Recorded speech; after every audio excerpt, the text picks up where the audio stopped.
Welcome to another episode of the Unlikely Angel Brand series. I'm your host, Gabby Bignon, and today's episode is very near and dear to my heart. We're holding a roundtable discussion talking about the realities of being overlooked, especially as Black creatives, in the spaces that tend to see us but never truly value us. We're talking about reclaiming our stories in a world that consistently tries to write us off. With that being said, this brand is formed on one foundation and one foundation alone. Be careful who you overlook. They might just be an angel. Let's get into it. So today we have some incredible people, and I would love to go down the line, starting with Chace. Tell us who you are and what you bring to the world. Wow. Yes. I'm Chace Minor. I'm Los Angeles born and raised. Who I am and what I bring to the world. I love that question. I'm just going to go ahead and just say love. Love is something I bring to the world because everybody needs it, for one, even if they don't realize they do. And also kindness. That's just something that often goes overlooked in today's society. Empathy, things like that, because we could all use a little bit of love, empathy, and kindness. Right. My name is Diamond Henry. I'm from Detroit, Michigan. And I'd say what I bring to the world, I call myself the white sheep, not only because I'm phenotypically white, also because I find myself challenging a lot of things in spaces that people typically don't. And I usually, I guess, challenge the norm and make people think of perspectives outside of themselves. So I think that's a superpower of my own. And I like to use it in spaces like creative spaces and different agencies in order to use that to open people's eyes and give them different viewpoints and just a different perspective on the lives of people within our community who we sometimes ourselves kind of put ourselves in a monolith. So I think that's one of my superpowers. Damier? Yeah, my name is Damier, from LA, born and raised. First off, I'm a child of God. Something I bring to the world is love, kindness, and like a pure heart. I feel like I never move with ill intentions. I'm always looking out for people that have less than me. I'm never trying to one up somebody. If anything, I give somebody my last because I know I'm blessed. Just because I'm blessed and I'm here and I still got breath. I bring my creativity to the world. A lot of the art that I do, I express my story along with other people's story. And my goal in life is just to heal people through my art and through my kindness. Hey y'all, my name is Mikhala Jené. I am a singer-songwriter. And what I bring to the world is my voice. Through song and through conversation, I love enlightening perspectives. I love, even through my own journey, finding growth and healing and doing it through love, but most importantly, through my faith in God. I think that has been an anchor and my core along my whole journey, and using my gifts, talents, and abilities to encourage others to do the same. Sam? Hey y'all, my name is Sam Smoot. I am a filmmaker and musician, and the gifts I bring to this world are more so I'm an uplifting and encouraging person, so I like to make people feel seen, heard, and I like to do that through my music and through my film. Thank you guys for sharing who you are and what you bring to the world. With that being said, I'm going to take it over to Sam since he has the mic. What's the time that you knew that you were being overlooked, and how did you respond to it? A time for me I knew I was being overlooked was just in a lot of workspaces, just because, as I hate to go down this route, but as a black man, you have to do certain things. You have to be better. You have to, and then a lot of time your counterparts, they don't see you as equal, or they question your intellect, and you have to make sure that you're like still yourself but polished. And I think for me, I had to make sure all my I's were dotted, my T's were crossed, because if not, you'll be fired or something or reprimanded. And I just had to make sure that I was seen not only as a strong man, but a strong intellectual black man that I can be in rooms with, not just with anybody. And that's one time. And that's all in the film world. Because if you ever go to a set, a lot of the PAs are black. A lot of the production are predominantly white or Asian descent, which is great. Shout out to them. But I know for me, I try to make sure that we are represented in the production world as well. All right, let's pass it over to Mikhala. Um, Same question to you. A time I was overlooked? Well, I'm in the music industry. It's one giant oversaturated feeling of being overlooked often. I think pushing through that and past that really helped me to realize that more often we're kind of overlooking ourselves. And that's a hard pill to swallow sometimes. To scream, look at me, value my worth, value my gifts, value my talents and abilities. You can sometimes realize, am I valuing that? Am I aware of the worth of what I'm really contributing to the world? Am I shrinking? Am I taking up space? These are all questions that I have asked myself along my journey, to be honest, because I can't demand anything from the world that I haven't first demanded of myself. And I feel as I continue to grow in doing that and being all that God has called me to be and really honoring who He's made me to be, the idea of being overlooked becomes smaller and smaller because I am now seeing myself how God created me to be. So in a space that is so oversaturated, it's very easy to feel overlooked. But I feel like if God sees me, then I can't be not seen. Right. Amen to that. I definitely appreciate what you were saying, that oftentimes like we overlook ourselves first, because usually when you overlook yourself, that's when you're trying to seek that external validation from other people. But when you really truly see you, how God sees you, it definitely just opens up the door for you to see you, but also for others to see you. So definitely appreciate you sharing that. Damier, same question to you. Dang, man. I hate to be an echo, but that's what I was going to say because I don't think I've been too much overlooked in public because I don't put myself out there. So I am the reason for that.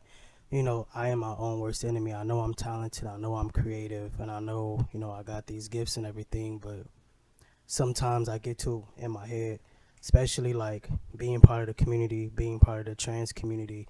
Sometimes I feel like I am taking up space because of how people feel about certain things. Sometimes because I am black and I have locks and my tattoos are visible, I wonder, are they gonna see me and just see some like ghetto thug, or are they seeing me for me? Sometimes I feel like my looks precede me, the way I dress precede me, and even though you can't tell that I'm part of the community, sometimes I have to double check that, make sure I'm being masculine so they can't tell, or make sure that I'm always like this so they can't tell, because the second they do, they start to put labels on me that God never put on me. So kind of how what you just said, like recently, like I found God and I've been closer to God, and something that I was telling myself on the way here is my identity is through Christ, and that's it. Everything else doesn't matter. So now I want to revisit this question after I've been putting myself out there, because I haven't gave the world a chance to see who I am, because I haven't put myself out there, because I don't know if the world would accept me. But it doesn't matter because Christ does, and that's it. Right.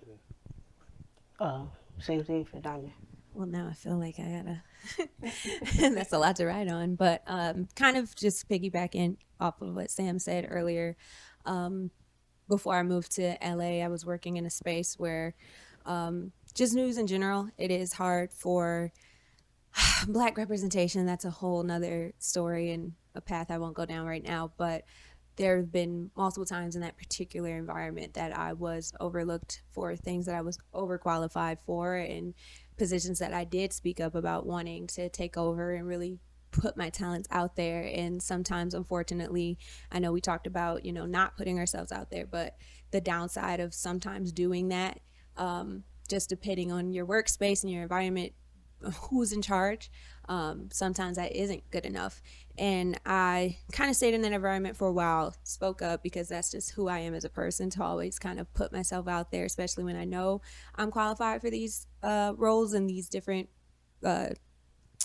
different roles and things like that. But I noticed in that particular setting, I was purposely being overlooked because a lot of times you are overqualified and people don't want to give you, your flowers that you deserve knowingly, just whatever it may be, personal reasons, discrimination, who knows. But when I saw that was becoming a common thing, I decided to remove myself from that environment because sometimes you want to stay and you want to fight and you want to put that effort in to be like, no, I want you to see me. But sometimes it doesn't matter how hard you fight. If they don't want to see you, they're not going to see you. And it's up to you to have that courage and say, well, I could be running myself dry here, trying to show y'all, look at me, look at me, look at me, I am worth it, or removing yourself entirely and putting yourself in a new environment for new eyes on you. And you never know what could come out of those opportunities as well. So I made that decision to exit a place that I was not being valued and I was not being appreciated and being overlooked on purpose to put myself in a better predicament for if and when those opportunities presented themselves. And I don't regret my decision at all because I'm happy here. I've met wonderful people and it sounds like I'm about to cry, but I just gotta clear my throat. I met wonderful people here and I know that in due time that the opportunities for me will come. Wow, lots of really good answers. I think we all kind of feel similarly, especially being a part of the Black community. I know that growing up in LA for me, I was a pretty shy kid, surprisingly. I was a pretty shy kid, and that led to me having to put myself out there, constantly. I would have these conversations with my mom, who is a, shout out to mom's, very strong Black woman, and that just inspired me to want to step out of my shell a little bit. But yeah, being a part of LA, I put myself in communities that were unfamiliar to me. There's lots of different ethnicities out here, so you kind of get a really good taste of what it's like to, understand different cultures. So you can imagine when I moved to a very large public university in Indiana, it really changed my perception of what being overlooked looked like. It was less my doing and more the doing of those around me. And that was something I really struggled with that first year, just that change and that, difference in acceptance of others. So I really fought to essentially redirect and reframe people's thinking of me. And more on that, just being in science in the biotech sector that I'm in, being a Black woman, a Black queer woman, and being in a space with predominantly white men or just men in general, you really have to fight for recognition in your work. Whereas, you say work speaks for yourself, your work should speak for itself, but that's not the case in a lot of, circles and a lot of communities and a lot of spaces that we find ourselves in. So I took that energy and I used it to motivate myself to propel to a level that I didn't think I would need to when I was living in LA, just because, we have a little bit more tolerance out here. We have a little bit more understanding. And I challenge myself every day to essentially, I don't want to say surprise people, but surprise people. Like, yes, my work is great. My work is fantastic, but that's not enough. That's not going to be enough for you to see me who I see myself as. And so I really had a lot of fun doing it, definitely surprising people, definitely changing their perceptions of, the Black community and how it can be. And I think really just kind of reframing and redesigning that, like, understanding of just, I'm sorry, I'm thinking of this word, but like understanding that just because I don't look like you, just because I don't act like you or talk like you, that my work is just as, if not better than yours. Right. And yeah, I really had a lot of fun doing that, and it put me in a position where I can advocate for myself better and more succinctly and more just like who I believe myself to be. So yeah, I carry that with me. I carry that experience with me every single day. And because of that, I also challenge myself to not overlook others. It's not much of a challenge because, being from LA, I really have that just general understanding of wanting to connect and wanting to spread that love and spread that empathy I mentioned. But yeah, I would say I would leave it at that. Thank you guys for sharing all the stories that you brought. I heard a lot of you guys talking about having to work twice as hard in the field that you are in just to be seen as good enough. And with that being asked, how do you think that shaped your journey? Anybody can chime in at this moment.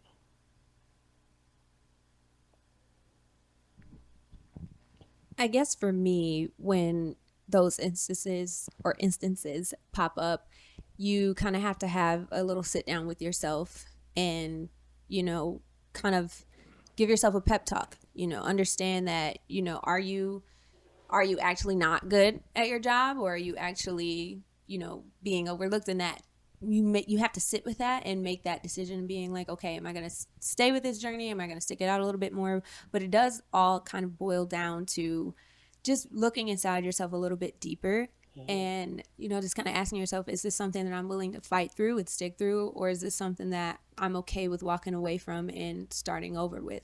And that can be scary. That can be very scary, especially in times now that we're living in. You don't want to take that chance of, giving up comfortability and just that stagnant energy. And stagnant is okay sometimes, because sometimes you need to be. But also changing course could be better, if not way more beneficial for you in the long run. So just making that decision and kind of having that internal talk with yourself and saying like, okay, am I going to stay on this path or just completely, go a different course? And I mean, the finish line is the finish line. Right. There's plenty routes to get there, but what the finish line looks like to you is what matters, because, there's highways, there's byways, but there's side streets too. Whether I get there in 2 hours or whether I get there in 24, my destination is my destination. And as long as I'm happy and as long as I'm okay with how I handle the situation, and if I'm going to be okay with what success and happiness looks like to me, sometimes you may need to change things up, and you just have to make that decision. And again, it can be very, very scary, but you never know if the risk is going to be, greater or worse than the reward. And sometimes you just got to take that chance, especially as Black people. You never know. There could be something that you grow up and you're like super dedicated to, and you're like, I really want this, with something that I thought I wanted. And then being in there and experiencing and being in these spaces, I'm like, I actually really don't like this. This is detrimental to my health, my mental health, my physical health. And I had this concept of what I thought life and success was going to be for me. But sometimes it just takes a moment for you to say, am I putting that pressure on myself, or was I purposely doing that because of the expectations that other people place on me or society as a whole? So sometimes just kind of telling yourself, my view of myself is more important than whatever else I'm doing this for. And if that requires you to take a different route, then I highly encourage that, because sometimes you might just end up in a way better predicament and you're like, I should have done this sooner. Right.